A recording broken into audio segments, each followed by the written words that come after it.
Indonesia lies on an archipelago of 17,000 islands in Southeast Asia, with a population of 250 million people. More than 50% of Indonesia's people live in cities and towns.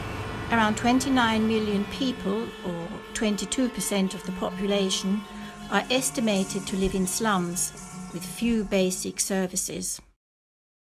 It's common for households to dispose of toilet waste invisibly.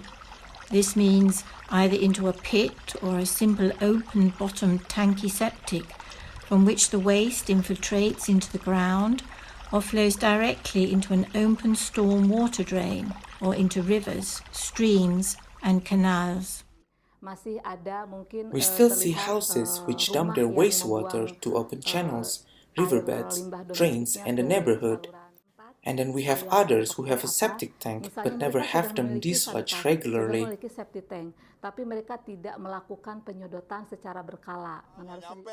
The result is many polluted rivers, high E. coli levels in many domestic wells, and an almost 50% rate of stunting in urban children under 5.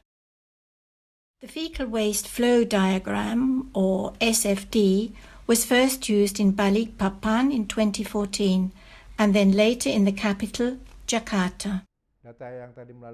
So the SFD is really helpful to show us where Jakarta has sanitation problems. That's the point.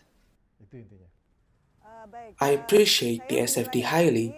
It illustrates the problem of fecal waste management from the household to the final treatment and shows the executive what they need to know about safely managed sanitation.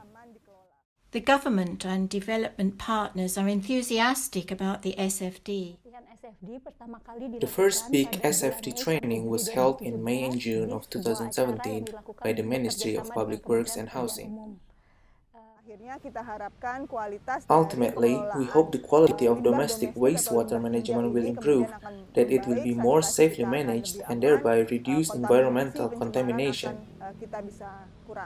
In a country as large as Indonesia, the government is planning to improve its urban sanitation with the SFD as an effective tool. The SFD can meet their needs for communication, advocacy and motivation to manage the whole sanitation chain.